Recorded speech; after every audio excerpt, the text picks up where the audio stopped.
नमस्कार फ्रेंड्स, सुजाताच किचनमध्ये आपल्या सगळ्यांचं स्वागत आहे. नेहमीच आपण वेगवेगळ्या मसालेदार भाज्या खात असतो, पण त्यातूनही आपण काहीतरी वेगळं असं साधं सिंपल कधीतरी खूप छान वाटतं. तर आज आपण अशीच एक रेसिपी बघणार आहोत, दोडक्याची भाजी. तर ती रेसिपी दाखवणार आहेत माझे मिस्टर. तर चला बघूया त्यासाठी लागणारं साहित्य. त्यासाठी लागणारं साहित्य आपण बघूया. इथं आपण 2 दोडके घेतलेले आहेत मध्यम आकाराचे. त्यावर तिखट आहे, मीठ आहे, शेंगदाण्याचं कूट आहे, जिरे, हळद आणि मोहरी आणि एक बारीक कापलेला कांदा. तर सर्वप्रथम आपण आपण दोडका घेतलेला आहे त्याची साल काढून घेऊया. आपल्याकडचं किचनमध्ये याला काय म्हणतात माहीत नाही, पण ह्याच्या सहाय्याने आपण त्याची साल हळूहळू काढून घेऊया. शक्यतो आपल्याला हाताला बोटाला लागणार नाही अशा प्रकारे दोडका आपण धरायचा असतो. आणि त्याची साल जी आहे ही व्यवस्थित आपण काढून घ्यायची, कारण याची साली सकट जर आपण दोडका केला तर तो शक्यतो कडू लागतो आणि कोणतीही भाजी कडू लागली की आपल्याला ती खावत नाही. त्यामुळं अशा त्याची साली जी आहेत ते आपण काढून घ्यायचे आहेत. दुसऱ्याही दोडक्याची आपण साल अशा प्रकारे पुन्हा काढून घेत आहोत. तर दोडक्याची साल आपण काढून झालेली आहे. तर दोडक्याचा जो सुरुवातीचा भाग आहे आणि शेवटचा भाग आहे तो कट करून घ्यायचा आणि त्यानंतर मधला जो भाग आहे तोच आपण वापरणार आहोत. तर या दोडक्याचे साधारणतः 1.5 इंचावरती असे तुकडे करून घ्यायचे, कारण अशा प्रकारे जर आपण तुकडे केले तर तो आपल्याला खाता येतो. तर दोडका ही भाजी काही अशी विशेष मोठी किंवा महत्त्वाची नाही, तरी पण दोडका आपण आठवड्यात कमीत कमी एकदा खात असतो. आणि ज्या भाज्या खातो त्याचं प्रमोशन, त्याचं सादरीकरण होणं गरजेचं आहे. म्हणून या ठिकाणी आपण दोडक्याची भाजी करत आहोत. का दोडका, गवारी, वांगं म्हटलं की थोडंसं ह्या भाज्या खाल्ल्या जातात, पण त्याचं प्रमोशन कोणी फारसं करत नाही, कारण ह्या भाज्या कुणाला आवडतील असं काही नाही. पण नोकरदारांच्या डब्याला मात्र या भाज्या कंटिन्यू नेलेल्या असतात. तर ह्या दोडक्याच्या 2-2 कापा करून पुन्हा मध्ये अशी लहानशी पुन्हा एक फोड करायची. ही का करायची माहीत नाही, पण ती करायची असते, कारण तसं केलं की आतून आणि बाहेरून दोडका जो आहे तो चांगला शिजला जातो, कच्चा राहत नाही. म्हणून अशा प्रकारे त्याच्या 2 उभ्या कापा घेऊन एक अर्धी पूर्ण अशी काप त्या ठिकाणी करायची. आणि असले सगळे दोडका आपला चिरून झाला की तो पुन्हा आपल्याला थोड्याशा पाण्यामध्ये यात टाकून द्यायचे. तुम्ही बघू शकता आपण दोडका थोडा वेळ पाण्यामध्ये भिजत ठेवलेला आहे त्याचे काप करून. त्यानंतर तो आपण कढईमध्ये त्याला थोडं परतून घ्यायचं आहे. शक्यतो दोडका असा जो थोडा परतून घेतला तर तो चांगला शिजतो आणि त्याच्या आतून शिजल्यामुळे तो कच्चा राहत नाही आणि त्याला ती वेगळी चांगली अशी चव येते. त्यामुळे आपण पहिल्यांदा दोडका जो आहे तो अशा कढईमध्ये आपण त्याला थोडंसं भाजून घ्यायचं आहे. आतून बाहेरून भाजलं की ते छान मऊ होतं आणि शिजताना पण फारसं वेळ लागत नाही, लवकर शिजतो. पण आपण त्याचा भाजून घ्यायचं. तर असा दोडका जो आपण आता या कढईमध्ये भाजत आहोत तो थोडासा टॉससुद्धा करायचा आणि निम्मार्धा भाजला की त्यामध्ये पुन्हा थोडंसं तेल टाकून तो चांगला भाजून घ्यायचा.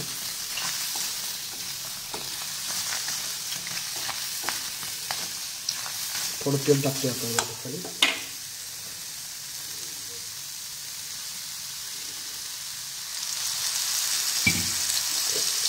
थोडं तेल टाकायचं, जास्त टाकायचं नाही, कारण आपण नंतर पण तेल टाकणार आहोत भाजी करत असताना.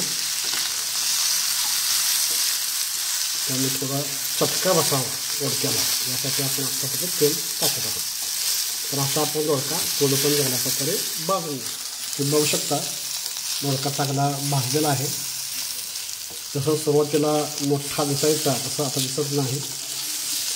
यातलं थोडंसं पाणी जे आहे ते आता निघून गेलेलं आहे आणि दोडका आतून बाहेरून चांगला भाजलेला आहे. तर अशा प्रकारे चांगला दोडका भाजून घ्यायचा. तर आपण आता दोडक्याची भाजी करूया. थोडंसं आपण पहिल्यांदा तेल टाकून घ्यायचं. तेल थोडं चांगलं गरम होऊ द्यायचं. गरम झाल्यानंतर छोट्या चमच्याने आपण मोहरी टाकायची आहे. मोहरी चांगली तडतडू द्यायची. मोहरी चांगली तडतडलेली आहे. त्यानंतर त्यात आपण थोडे जिरे घालूया.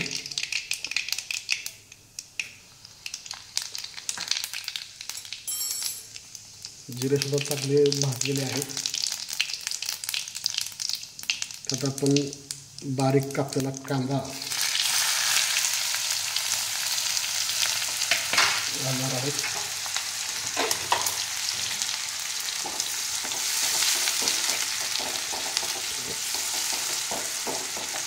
कांदा चांगला भाजून घ्यायचा.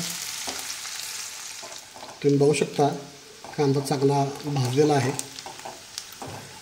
कांदा भाजल्यानंतर त्यात आपण 2 चमचे चटणी टाकायची आहे.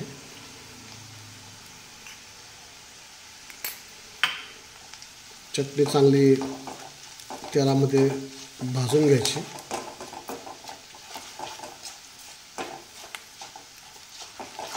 त्यानंतर 1 चमचा हळद.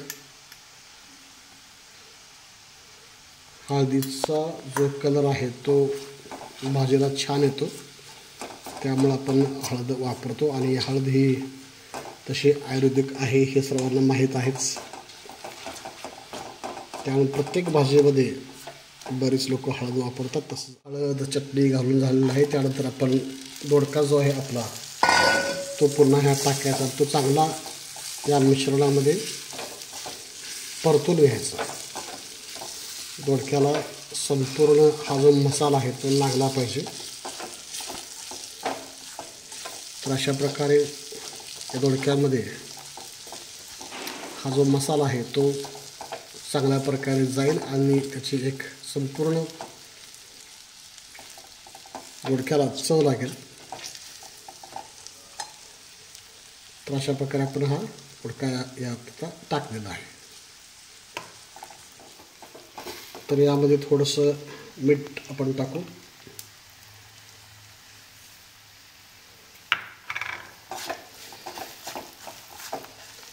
त्यानंतर शेंगदाण्याचं कूट,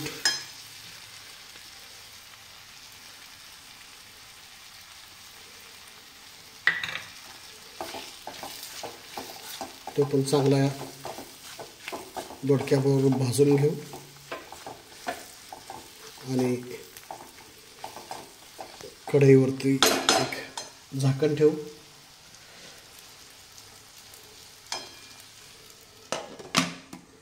तर अशा प्रकारे दोडका आपला आता शिजत आहे. थोडंसं पुन्हा टोपण काढून आपण बघूया.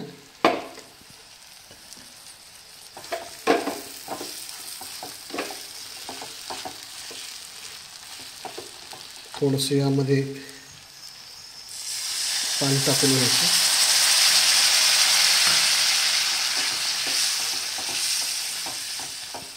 पुन्हा एकदा चांगलं हलवून झाकण लावून आपण ते ठेवूया.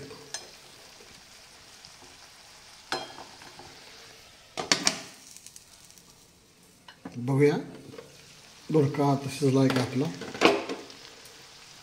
छान वास तर येतोय आणि दोडका चांगला शिजलेला सुद्धा आहे. तर अशा प्रकारे हा आपला नेहमीचा दोडका तयार झालेला आहे.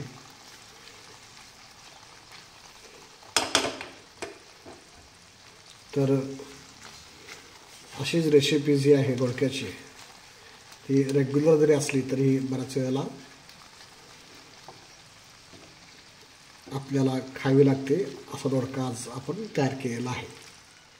तर फ्रेंड्स, तुम्ही बघितलेलंच आहे, दोडक्याची भाजी खूप सुंदर केलेली आहे आमच्या सरांनी. आमच्या घरात फक्त दोडका ते एकटेच खातात, त्यांनाच आवडतो. त्यामुळे आज त्यांनी ही भाजी करून दाखवलेली आहे आपल्याला. तर नक्की ट्राय करा आणि अशाच रेसिपीसाठी सुजाताज किचनला लाईक करा, शेअर करा, सबस्क्राईब करा. धन्यवाद.